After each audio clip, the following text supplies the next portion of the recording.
Eh bien, écoutez, pour les raisons qu'explicite, au fond, son titre, Sienne 1338, je commence par le milieu, puisque ça s'appelle Conjurer la peur, Sienne 1338, essai sur la force politique des images. Sienne 1338, ça se passe ici, ça se passe à ce moment-là. Vous parliez de l'historien, eh bien au fond l'historien ne doit pas faire autre chose que de contextualiser l'image. Mais il y a plus que cela peut-être, en ramenant, en restituant cette image, donc la fresque d'Ambrogio Lorenzetti dans le palais communal de Sienne, au moment où Sienne se sent menacée par une subversion politique, en la restituant à cette urgence de dire le danger et de tenter de le conjurer, je cherche, oui, cette force politique des images, c'est-à-dire, est-ce que vont-elles, d'une certaine manière, nous permettre, c'est les Siennois qui parlent, de résister à ce qui arrive, c'est-à-dire la tyrannie, et pour nous, les historiens, est-ce que, d'une certaine manière, une fois qu'on a restitué l'image, je dirais, à l'urgence même de son énonciation, comment rendre compte de sa puissance d'actualisation, faire en sorte qu'au fond, elle nous parle encore aujourd'hui, elle s'adresse à nous, elle nous regarde. Et elle nous regarde pourquoi ? Eh bien parce qu'elle met en jeu une forme de mobilisation des énergies et des émotions collectives. Conjurer la peur, c'est de cela dont il s'agit, mais c'est de cela dont nous aurons, je crois, bien le temps de parler. Jean-Claude Schmitt, est-ce que vous estimez que cet ouvrage est une bonne illustration de ce que peuvent donner les images comme source historique ? Oui, c'est évidemment indéniable dans le cas de cette peinture fameuse du Palazzo Comunale, Palazzo Pubblico de Sienne. Je crois qu'il faut insister sur deux choses. D'abord, le caractère tout à fait exceptionnel, quasi unique de cette peinture, puisque aussi bien par son commanditaire qui est laïque et public, que par son contenu qui est profane et politique, c'est une œuvre quasi unique à son époque. On a naturellement, pour cette époque, de grands ensembles de peintures religieuses dans les églises. Et on pense naturellement en premier lieu à Giotto, et on aura sans doute l'occasion de comparer Giotto dans la basilique inférieure d'Assise, ou surtout peut-être le Giotto de la chapelle des Scrovegni à Padoue. Mais autrement, des œuvres profanes de cette ampleur, on n'en a pratiquement pas avant l'extrême fin du Moyen-Âge, avec, disons, le Quattrocento italien. Mais deuxièmement, je voudrais insister sur l'excellence de la méthode suivie par Patrick Boucheron, qui ne cherche pas à rabattre sur la peinture ce que l'on sait par ailleurs, des grands textes de la théorie politique, aristotélicienne ou thomiste de cette époque, mais qui part véritablement de la peinture et qui, comme il le dit, laisse faire les images, laisse venir les images à nous, c'est-à-dire les suivre et prendre note de l'ensemble des détails qui font sens dans la peinture elle-même pour illustrer à la manière de la peinture des problèmes qui sont en effet politiques et dont on peut trouver ailleurs l'illustration, mais de façon différente. Patrick Boucheron, avant de parler de cette fresque, je voulais vous demander, est-ce que vous pouvez nous dire où elle est, à Sienne, quelles sont ses dimensions, et est-ce que le terme fresque convient pour la technique employée ?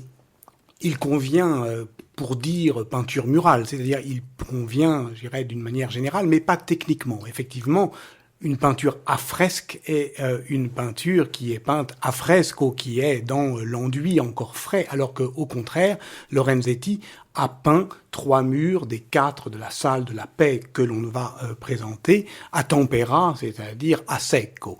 Bon, ce qui a d'ailleurs à poser, nous y reviendrons peut-être, des problèmes de conservation.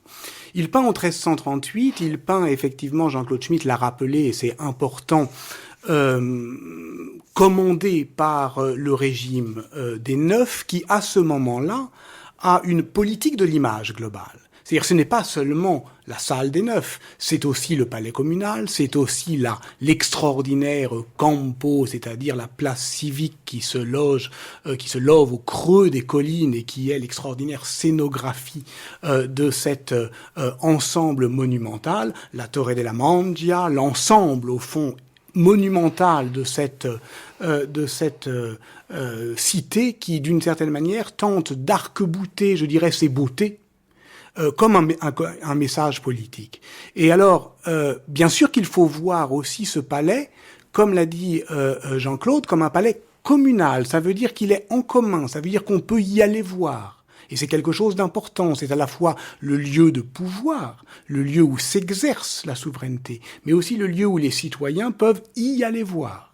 Et donc cette disponibilité des images, elle commande, je dirais, l'ordonnancement de la fresque. Et cette fresque, elle est dans la salle dite des Neufs, la salle où se réunissent les Neufs, c'est-à-dire les 9 magistrats qui gouvernent la commune, et elle donne dans une vaste salle qu'on appelle la salle de la Mappemonde, qui est où s'orne majestueuse, la Maesta, la Vierge en majesté de Simone Martini, alors que effectivement cette salle des Neufs, elle est relativement petite, 14 mètres sur 7, enfin 2 grands murs de 14 mètres, 2 mètres de haut environ. C'est ce que Daniel Arras appelle un lieu de peinture. C'est-à-dire que y rentrer, c'est se sentir environné de couleurs affrontées, de motifs enchevêtrés, et c'est justement cet effet physique. On est pris, on est dedans. Jean-Claude Schmitt, est-ce que vous avez quelque chose à dire sur cet emplacement de cette peinture ? Oui, en lisant le livre, j'ai été surpris en effet, des dimensions, car dans mon souvenir, elle était beaucoup plus grande. Hein. Oui. C'est dire aussi l'effet extraordinaire qu'elle peut produire. Et d'ailleurs, les contemporains eux-mêmes ont été extrêmement frappés par cette peinture, et on en a un très beau témoignage. J'en profite pour indiquer à nos auditeurs que ceux qui pourront se procurer l'ouvrage auront en même temps entre les mains un ouvrage très bien présenté quant à l'ornementation par les images, qui est abondante et qui permet de suivre le livre dans les détails.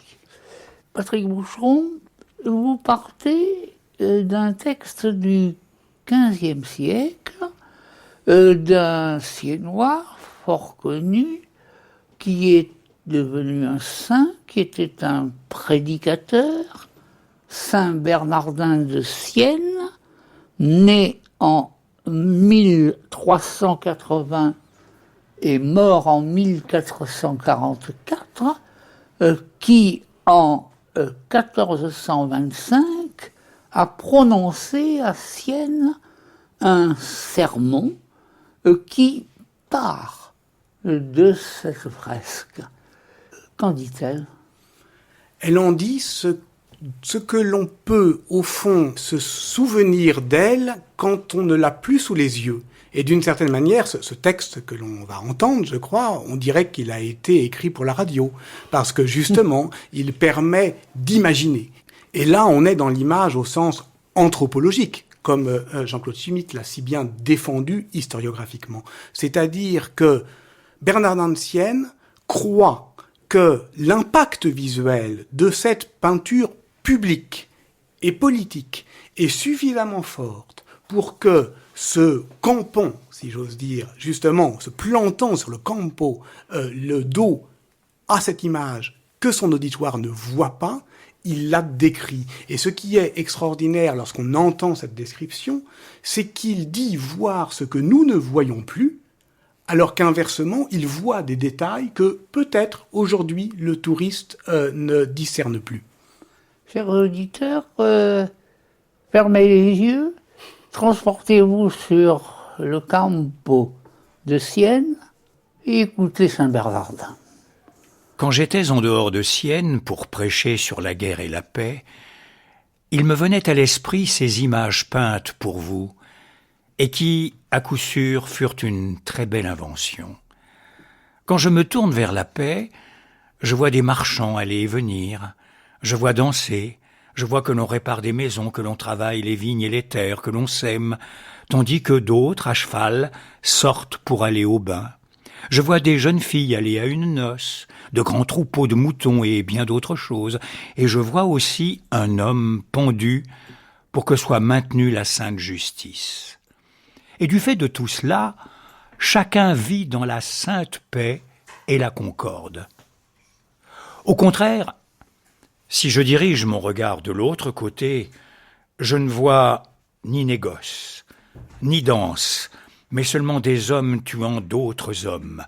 Les maisons ne sont pas réparées, mais démolies et soumises aux flammes. Les champs ne sont plus labourés, les vignes sont coupées, on n'ensemence pas, on ne va pas au bain, et l'on ne s'accorde aucun plaisir. Je ne vois rien, si ce n'est que l'on sort de la ville. Ah, femme! Ah, homme! L'homme tué, la femme violentée, aucun troupeau, si ce n'est comme butin, les hommes s'entretuent, la justice est à terre, les plateaux de la balance cassés, pieds et poings liés, et toutes les choses que l'on fait, on les fait dans la peur.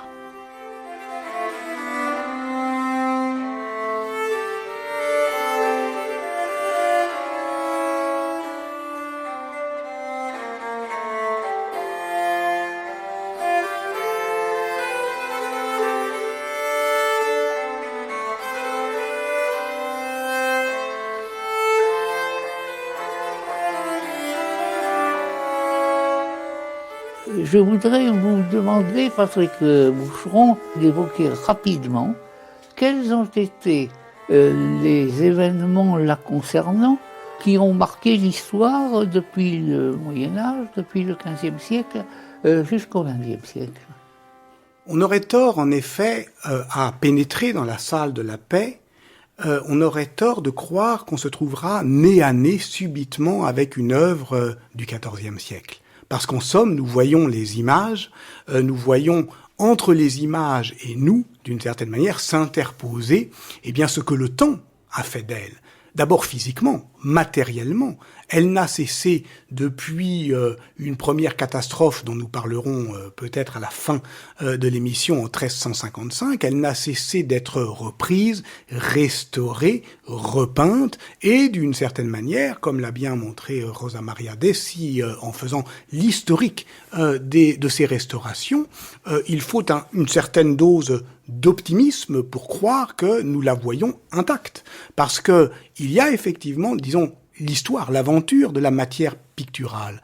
Mais il y a aussi l'histoire des interprétations qui, entre elle et nous, fait l'épais feuilleté de l'herméneutique, en somme.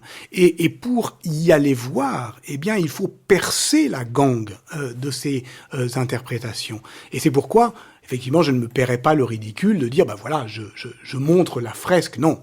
Il y a une bibliothèque entre elle et nous. Il y a effectivement l'histoire des interprétations, le moment où on continuait à la voir. Bernardin de Sienne, 1425, presque un siècle après que la fresque ait été peinte par Lorenzetti, à un moment, 1338, qui était un moment d'urgence, et ce moment est périmé en 1425. Après tout, nous sommes dans une Italie princière. Sienne est tombée dans la coupe des Médicis. Alors, justement, nous cherchons l'actualisation. Quelle était l'actualité de la fresque au XVe siècle, et puis au XVIe, et puis au XVIIe siècle? On dit que c'est une œuvre de propagande, mais d'une certaine manière, la propagande, lorsqu'elle cesse d'être active, on s'en débarrasse. Or, justement, c'est la persistance de cette image. On peut y aller voir toujours. Donc, elle nous regarde, elle nous intéresse toujours. Et donc, ce sont toutes ces interprétations-là qui la rendent possiblement présente. Jean-Patrick, vous êtes toujours d'accord avec la méthode de Patrick Boucheron ? Oui, bien sûr. Non, c'est extrêmement important de faire l'archéologie, en quelque sorte, au sens de Michel Foucault. Enfin, l'archéologie d'une œuvre telle qu'elle nous est donnée aujourd'hui pour remonter à sa source, mais en passant, en redescendant par toutes ces étapes postérieures. Et l'une est extrêmement importante quand on regarde cette image aujourd'hui, c'est bien sûr le XIXe siècle. C'est-à-dire le Risorgimento, l'unité italienne et la transformation de l'intérieur même du palais qui fait qu'on n'accède plus aujourd'hui à ce lieu extraordinaire comme on y accédait au XIVe siècle. Oui, on y accède par la salle du Risorgimento, et d'une certaine manière, et cela ne vous étonnera pas, Jacques Le Goff, ce Moyen-Âge-là est l'ombre portée du XIXe siècle, une fois de plus. Patrick Boucheron, vous avez dit il y a un instant que Ambrogio Lorenzetti était exceptionnel par le sens qu'il a inséré, qu'il a donné dans son œuvre. Et pourtant, c'est un homme de son temps, parce que en cette première moitié du XIVe siècle, il n'est plus l'artisan qu'étaient les peintres du haut Moyen-Âge, mais il est ce que l'on a considéré comme le premier de ceux à qui on a donné ce nom, un artiste. Un artiste, et de plus, un artiste, si j'ose dire, qui a des idées. Et nous avons donc affaire à un type d'artiste qui est nouveau, mais qui est étroitement lié aux réalités de son temps. Pouvez-nous dire ce que c'est ? Oui, vous avez raison. La première chose que donne à voir cette image, c'est de manière majestueuse et solennelle et hautaine, rehaussée d'ailleurs par l'autorité du latin, l'extraordinaire signature. Ambrogio Lorenzetti, peintre de Sienne, a peint ceci utrinque de part et d'autre, ici et là, mais aussi d'une certaine manière et d'une autre manière. En tant que peintre réaliste et en tant que peintre allégorique. On y reviendra peut-être. Ça, c'est évidemment ce qui est spectaculaire. Et Quentin Skinner, qui a écrit ce livre qui s'appelle « Portrait de l'artiste en philosophe politique », rappelle que ce qui est attesté sur le plan documentaire, c'est que Ambrogio Lorenzetti non seulement a des idées, mais il les fait valoir dans les assemblées communal, il a des convictions, il a un engagement civique. Et donc, d'une certaine manière, on peut être tenté, oui, de chercher derrière ces images des idées, mais pas l'illustration d'idées. Parce que si Lorenzetti est un peintre savant, si, en tout cas, ses contemporains, et surtout Ghiberti au XVe, Vasari au XVIe siècle, en ont fait l'archétype du peintre savant, je pense que la science de sa peinture, elle est proprement picturale. Et je rejoins tout à fait ce que disait Jean-Claude Schmitt. Ne pas rabattre l'image sur les textes, c'est ne pas croire que parce qu'on aura trouvé un texte, on aura la clé de l'énigme. Non, l'énigme, je veux dire, si Lorenzetti a quelque chose à dire en son nom propre, et effectivement, on peut dire que c'est aussi un nom collectif, celui de ses commanditaires, le Ambrogio Lorenzetti, a quelque chose à dire à ses citoyens, c'est avec les moyens propres de la peinture. Donc, une fois de plus, il faut y aller voir, il faut y exercer son œil. Bien que nous nous intéressions à la peinture en elle-même essentiellement, est-ce que vous pouvez nous donner une idée de la façon dont elle était appréciée à Sienne et par les Siennois? Il a été bien payé? Il a été correctement payé, rassurez-vous. Nous sommes bien renseignés parce que Sienne a conservé un document exceptionnel. Qui sont ces paiements, effectivement. Ces paiements, mais pas la commande. Et c'est intéressant parce que ça veut dire que des motivations des commanditaires, nous ne pouvons au fond conjecturer ce que l'image elle-même nous donne à voir. Il n'y a pas de contrat. Il n'y a pas de témoignage direct. Il y a les ordres de paiement, donc qui montrent effectivement de manière échelonnée durant toute l'année 1338 et jusqu'en février 1339, un artiste au travail qui est le peintre de confiance des neufs. Et il y a première attestation documentaire dans les années 1350, donc quelques années après la fin de cette fresque, une une chronique anonyme de quelqu'un qui n'écrit pas très bien l'italien, donc qui n'est pas un professionnel de l'écrit, qui dit Ambrogio Lorenzetti a peint dans le palais communal de Sienne la paix et la guerre. Tiens, c'est intéressant, cette fresque que nous appelons la fresque du bon gouvernement, nous, les filles et fils du Risorgimento qui, obsédés, fascinés par les allégories, non, déjà, premier indice, au XIVe siècle, ce que l'on voyait, c'était la paix et la guerre. Et il ajoutait, ce chroniqueur, et qui veut la voir peut y aller. Ouverture, disponibilité du palais communal. Vous nous avez dit qu'il y avait un texte qui illustrait la peinture. Vous nous avez dit que ce qui était aussi assez nouveau et exceptionnel, ce texte était non pas en latin, mais en italien. Ce texte invite le visiteur à regarder les images. Regardons. Tournez les yeux pour admirer. Vous qui régissez celle qui est figurée ici et qui pour son excellence est couronnée, laquelle rend toujours à chacun son dû. Regardez tous les bienfaits qui proviennent d'elle, combien est douce et reposante la vie de cette ville où est respectée cette vertu qui plus qu'aucune autre resplendit. Elle garde et protège ceux qui l'honorent. Elle les nourrit et les apaise. De sa lumière naît la récompense de ceux qui font le bien et les châtiments dus aux malfaiteurs.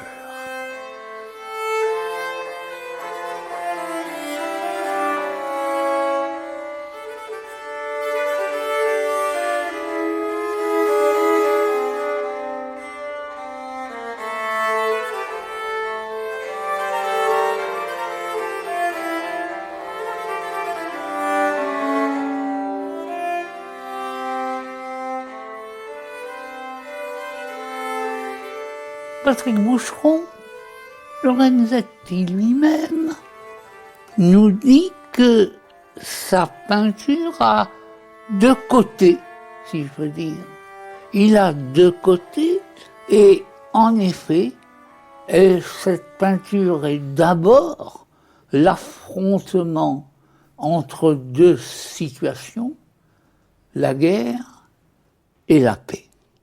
Est-ce que vous pouvez dire comment se présente la mise sous les yeux du spectateur de cette histoire de la vie communale des Siennois?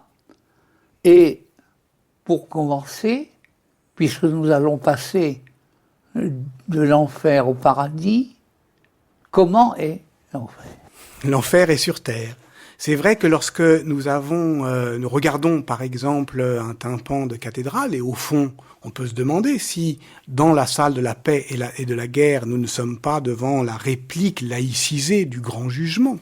Eh bien, nous avons tendance à considérer l'enfer comme la vision tordue de la réalité. Mais si c'était ça la réalité, c'est vrai que la part mauvaise de la fresque, celle que nous avons je dirais, sous le nez lorsque nous entrons dans cette salle, parce que lorsque nous entrons dans cette salle, nous sommes nez à nez, alors nous, pas les touristes aujourd'hui, mais nous, les Siennois du XIVe siècle, si j'ose dire, lorsqu'on rentre en tant que gouverné, eh bien, on voit d'abord les effets du mauvais gouvernement sur le contado et sur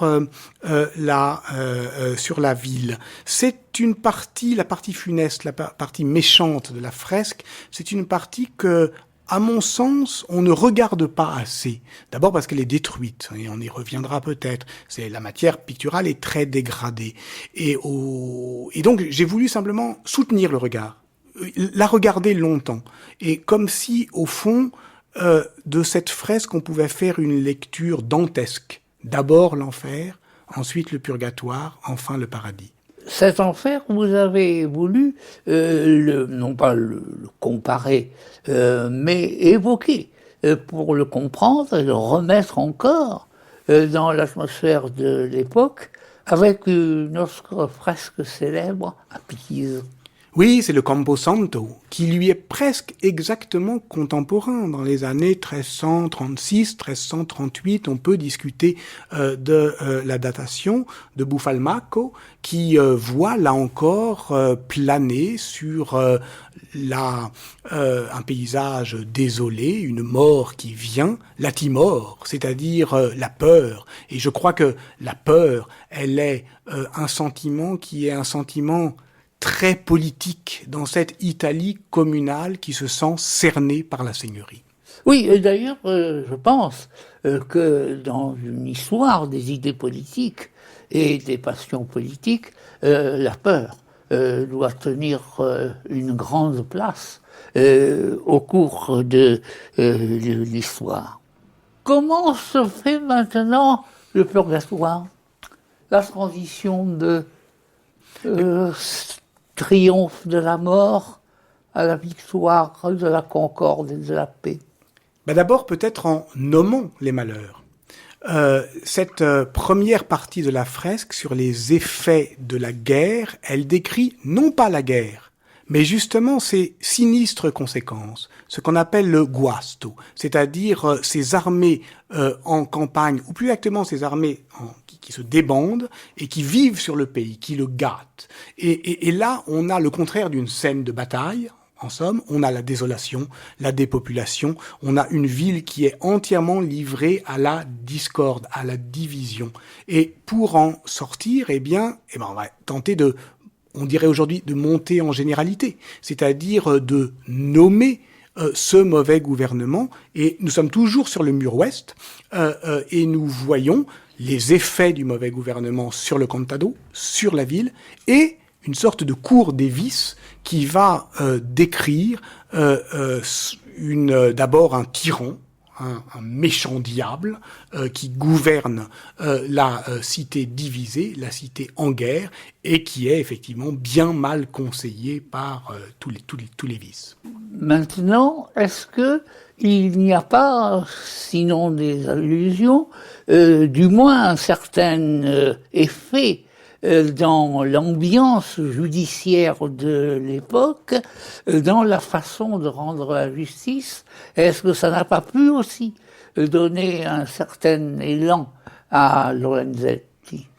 Et oui, vous avez raison, parce que sans doute nous pensons là au grand travail de Jérôme Bachet sur les justices de l'au-delà, et nous savons très bien aujourd'hui que cette évolution que les grandes monarchies connaissent au XIIIe et XIVe siècle, les régimes communaux, et en particulier ce qu'on appelle les régimes di popolo, c'est-à-dire les régimes du popolo, le popolo qui désigne l'élargissement de la base sociale des régimes communaux au-delà, disons, de la noblesse féodale, eh bien le popolo a à cœur de défendre le bien commun. Et qu'est-ce que c'est que le bien commun?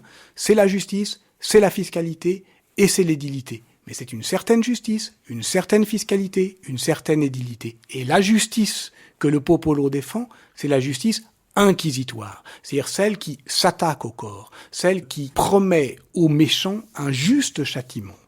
Et cela, cette question de la pacification d'une société par une justice sévère, cela court sur les trois murs de la fresque. Est-ce que, face aux méchants tyrans, nous n'avons pas, si nous nous avançons maintenant vers le paradis, au contraire, un personnage aussi masculin, un personnage aussi vénérable, et qui, lui, soit un personnage de la paix et du bien? C'est celui qui a fait couler beaucoup d'encre. C'est la version redressée du tyran, de celui qui est le prince des ténèbres, qui a cette bestialité un peu comique d'ailleurs, comme un masque de théâtre, un masque blême, et qui est désigné comme l'adversaire, le tyran.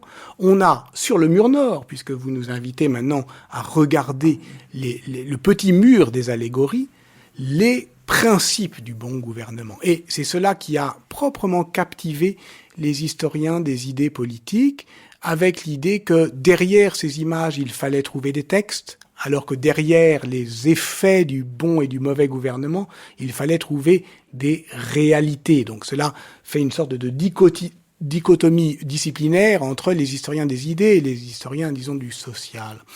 On peut dire que, et là, il faut aussi payer ses dettes, la première grande lecture politique de la fresque de Lorenzetti, elle est due à Nikolai Rubinstein en 1958, qui voit une sorte de somme visuelle de l'aristotélisme politique, c'est-à-dire de la capacité qu'ont eu les régimes communaux à, je dirais, baptiser, avec Thomas d'Aquin, la philosophie aristotélicienne du bien commun. Alors, Rubinstein a dit, c'est le bien commun. Nous avons un personnage souverain, majestueux, solennel, qui exprime quoi? Qui exprime d'abord la souveraineté de Sienne sur son contado, et aussi ajoute Quentin Skinner, l'exercice de la justice lui-même. C'est-à-dire que ce personnage, il est souverain, mais il n'a pas de couronne sur la tête, il a le bonnet de verre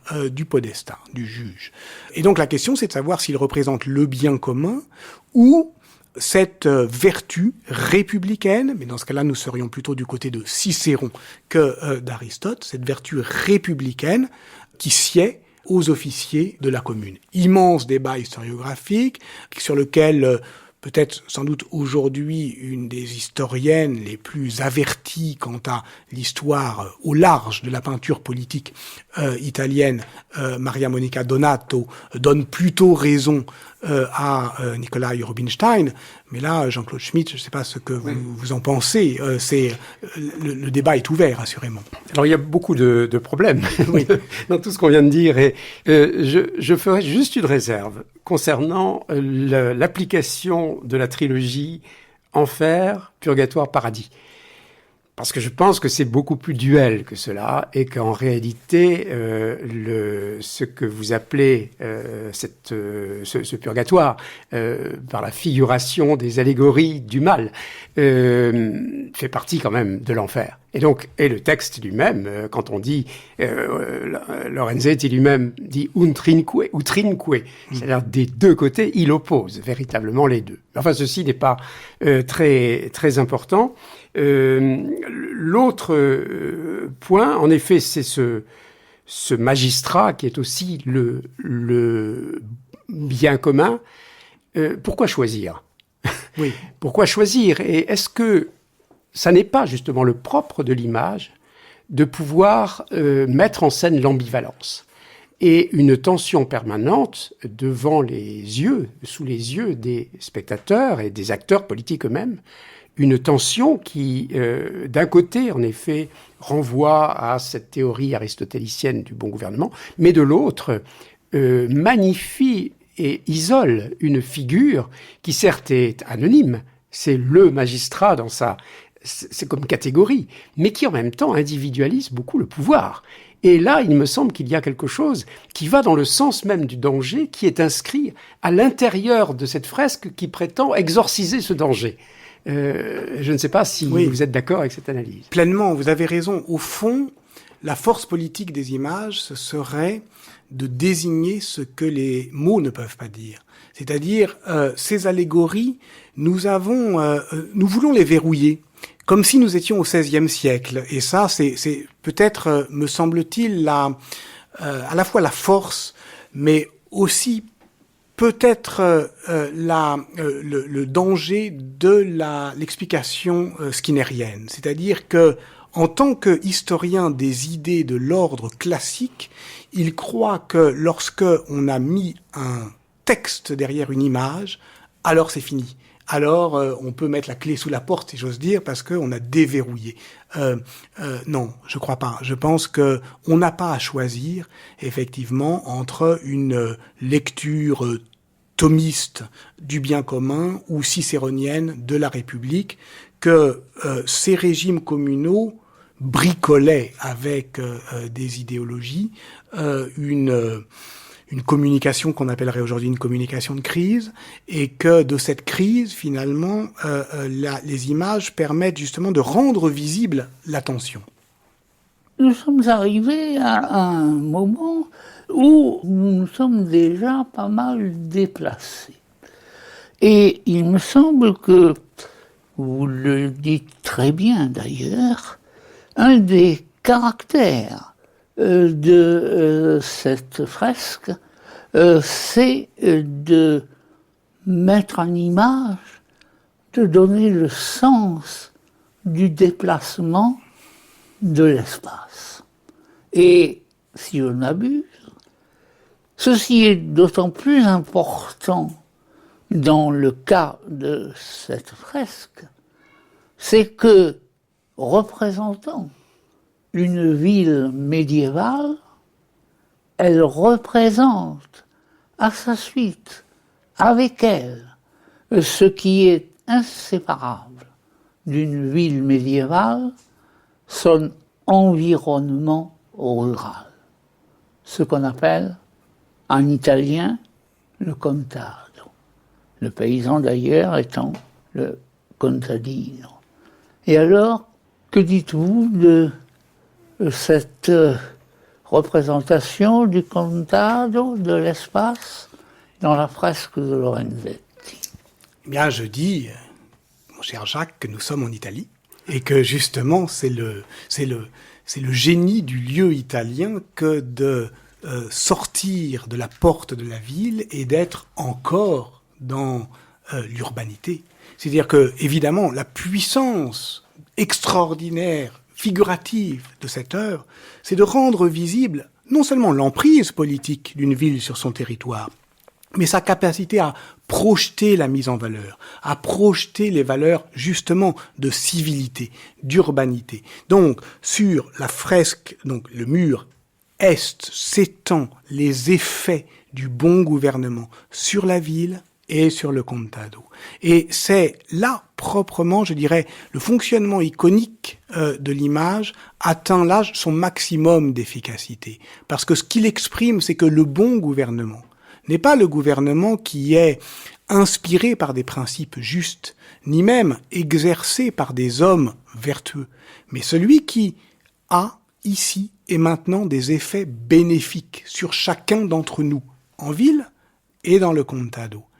Et ça, c'est une représentation de la ville, mais qui est moins réaliste qu'on le croit, parce que cette dichotomie entre l'allégorie et le réalisme, elle est évidemment frappante et elle fait la dichotomie, Jean-Claude Schmitt a raison de le rappeler, de la fresque, mais en même temps, ce que j'ai tenté de faire, c'est de lever des allusions politiques sur le mur des allégories, celles que vous m'invitiez à définir, l'édilité, la fiscalité, la justice, et en même temps de décrire, je dirais, les effets symboliques de cet extraordinaire panorama, ce travelling des rues et des collines.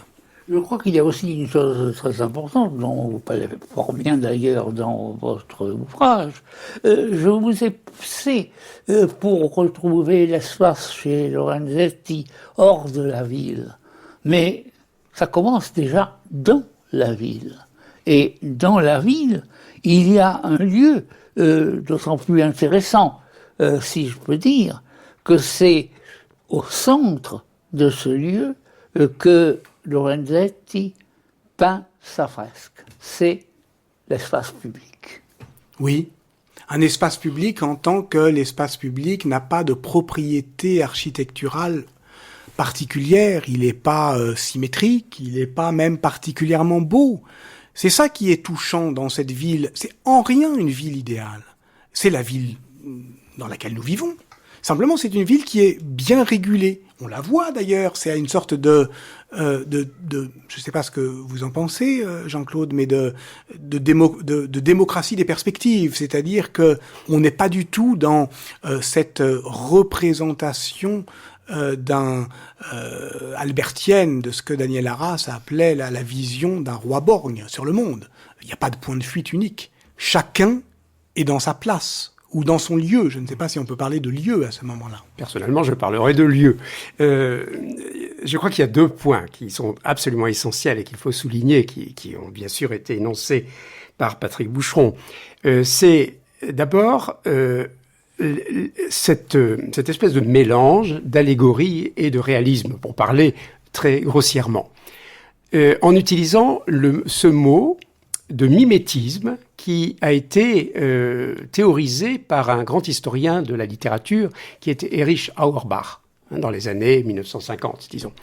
Et pour montrer qu'au Moyen-Âge, il n'y a pas de mimétisme.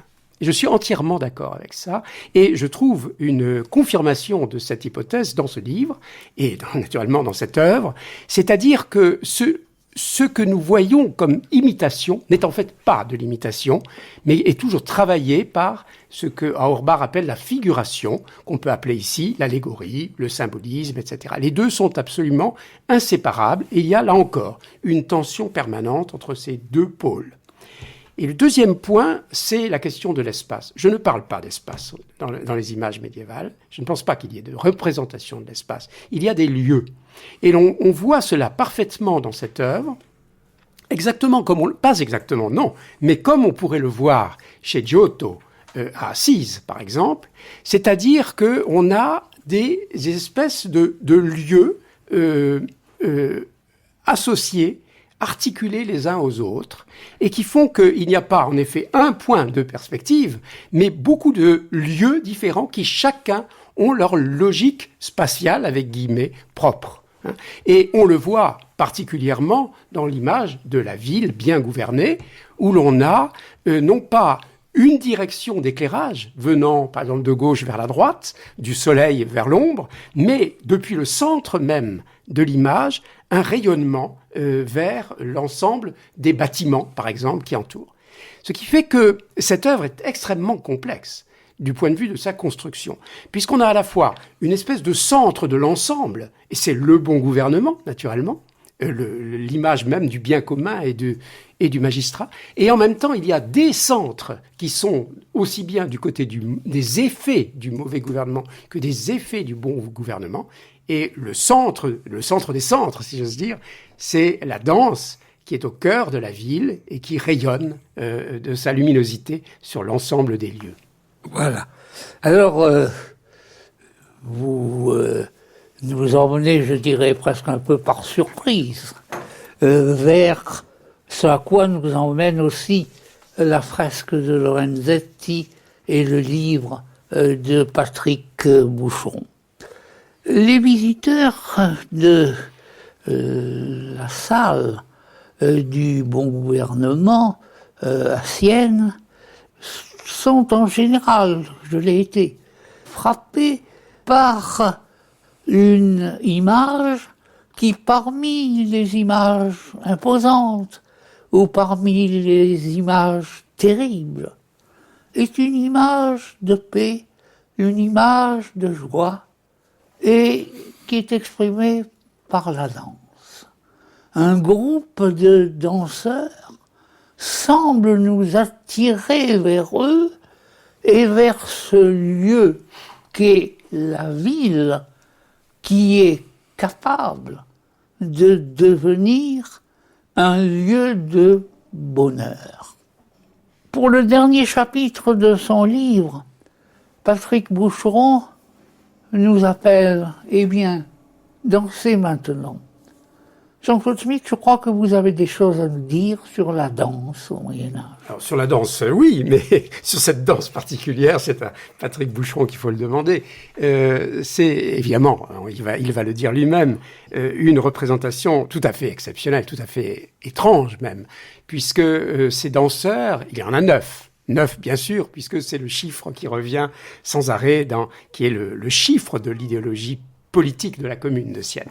Mais 9 personnages qui dansent, dans lesquels on a vu très souvent des femmes dansant, parce qu'elles sont en robe. En fait, ce sont des hommes, il n'y a absolument aucun doute là-dessus.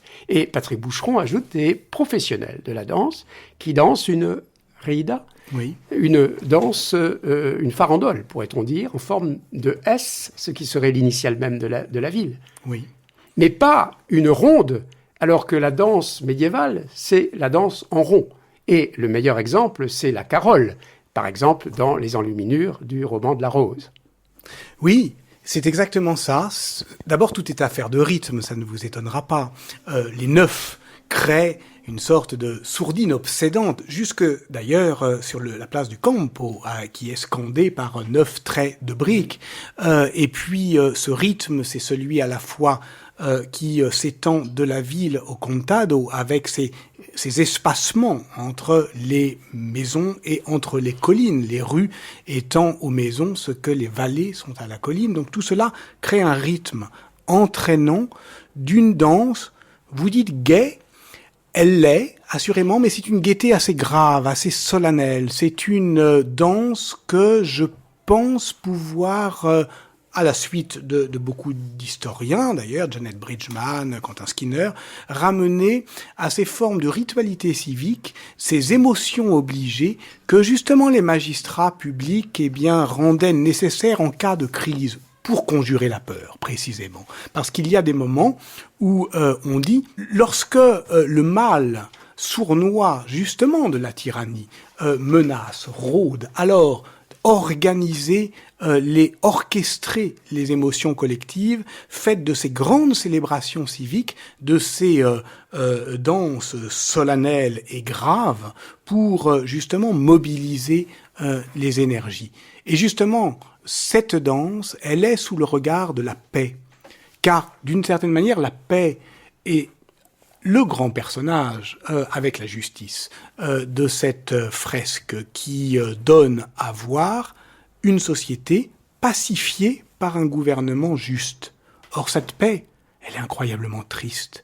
Elle a les yeux verts et elle est mélancolique. Et ce qu'elle voit, le monde, qui est le sien, dont qu'elle a enfanté, proprement dit, c'est celle de cette danse solennelle qui est celle, au fond, je dirais, d'une gravité au cœur du triomphe. Comme si la République avait pour horizon, sinon la déception, du moins une forme de désenchantement. Et au fond, d'avoir regardé cette fresque depuis le mauvais côté jusqu'au bon côté nous oblige, une fois qu'on est au bon côté, à se souvenir qu'on a vu l'enfer, justement. C'est-à-dire que notre regard s'en trouve, sans doute embrumé ou rembruni. Oui, et d'ailleurs, je dois dire, de tous les sentiments si nombreux que vous avez su retrouver dans cette fresque, et dont d'ailleurs la plupart ont été indiqués par Lorenzetti lui-même, qui leur a donné un nom, le plus souvent leur nom latin, qui est le nom le plus majestueux. Vous avez choisi un mot qui n'est pas de l'ordre de ses vertus, mais qui est au contraire de l'ordre des sentiments, de l'ordre des passions, la peur. Et je pense que vous avez su, pour montrer ce qui vous paraît le point culminant de cette œuvre majeure, ce qui y est en définitive le moins directement loué, mais le plus suscité, la peur. Et c'est le terme, je crois, et l'expression senza paura, qui est le conseil que Lorenzetti donnait à ses concitoyens. Comment concluriez-vous cette... Peut-être en donnant la parole à la Securitas elle-même, qui nous enjoint de ne pas avoir peur. Senza paura, ça a été, au fond, le titre, vous m'interrogiez au début, c'était le titre secret du livre. Je voulais l'appeler Senza paura, parce que c'est ce que la Securitas dit ultimement du bon gouvernement. C'est le gouvernement qui vous laisse en sûreté, c'est-à-dire qui garantit les libertés. Cette liberté d'aller et venir, d'échanger, de commercer, de discuter, de converser. Et tout cela effectivement, c'est une toute petite figure. C'est la Securitas. Elle est au-dessus de la porte qui tranche, mais qui relie surtout la ville et le Contado, et elle tient un pendu. Et cela peut-être que les visiteurs d'aujourd'hui ne le voient pas, mais Bernardin, si on se souvient de de ce texte que nous avons entendu au début de cette heure, l'avait très bien vu et s'en souvenait. Elle tient l'échafaud sans peur. Vous pouvez cheminer librement. Parce que la potence est, hélas, aussi un des grands instruments du Moyen-Âge. Vous venez à l'instant de dire un mot qui, me semble-t-il, ne se retrouve pas dans tout ce vocabulaire. Libertas, liberté. Vous avez raison. C'est le mot que j'ajoute indûment, peut-être. C'est la force d'actualisation. Je viens de dire liberté publique et j'ai eu assurément tort. J'avais traduit pour moi-même Securitas en sûreté, ce que les philosophes du XVIIIe siècle appelleraient sûreté. Bien sûr, il ne s'agit pas de liberté. Il s'agit de la paix et de la concorde. Et la concorde, c'est un beau mot. Et c'est un mot, justement, que Lorenzetti fait rimer avec une image, qui est la corde. C'est-à-dire que ces âmes sont proprement accordées. Elles sont liées entre elles par un lien qui n'entrave pas, mais qui libère. Je pense que si on étendait la comparaison à d'autres villes, notamment de grandes villes d'Allemagne du Nord, par exemple, on se rendrait compte que la notion de liberté n'est guère utilisée dans l'idéologie politique urbaine de cette époque, bien sûr on parle des libertés au sens de privilèges, éventuellement des gens libres qui ne sont pas des serfs, mais la liberté comme valeur, c'est rarissime. Oui, vous avez raison. Et d'une certaine manière, concorde est un mot qui est bien plus accordé, si je me permets ce jeu de mots, mais qui est dans la fresque en réalité, avec la valeur musicale et rythmique de cette fresque. Je pense en effet que c'est... mot d'ordre me semble trop fort, trop violent. Le conseil, l'appel que lance Lorenzetti à ceux qui verront sa fresque, c'est celui de Concordia. Et quand on connaît, comme les médiévistes que nous sommes, quel lieu de dispute, de conflit a été le monde urbain médiéval, je crois que nous voyons là, et c'est une source, mon cher Jean-Claude Schmitt, le terme qui exprime le mieux l'idéal de la ville au Moyen-Âge et qui est celui de concorde, sans se douter, si vous me permettez de tirer la couverture à moi, à nous, de penser à la place de la Concorde parisienne.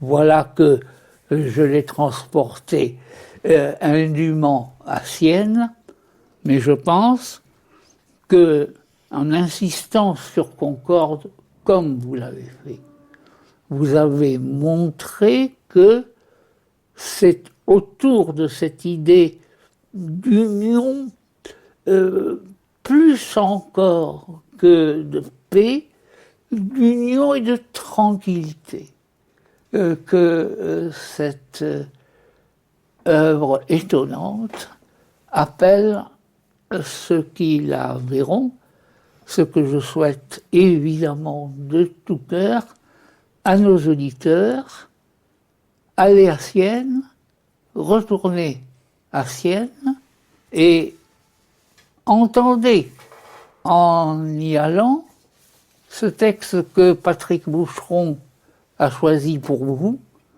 et qui est un morceau de l'inscription qui se trouve sur la peinture, c'est le cartouche de la Securitas.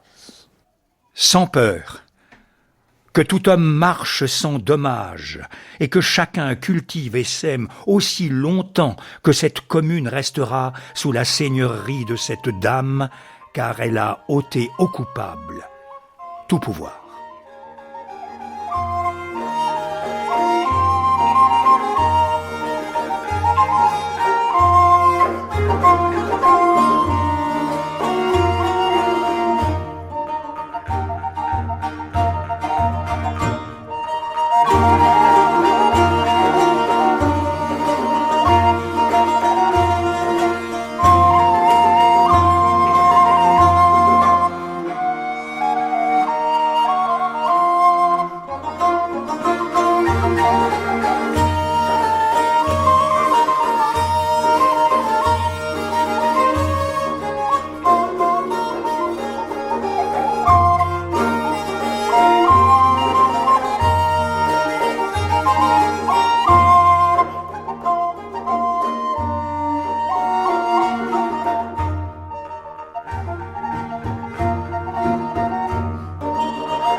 C'était les lundis de l'histoire avec Jacques Le Goff, Conjurer la peur, Sienne 1338, essai sur la force politique des images.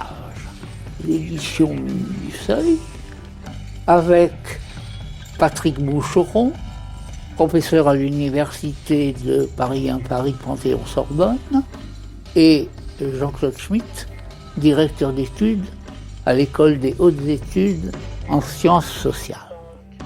Les textes ont été lus par Jean-Pierre Long. La prise de son est de Manon Houssin. La réalisation de Ghislaine David.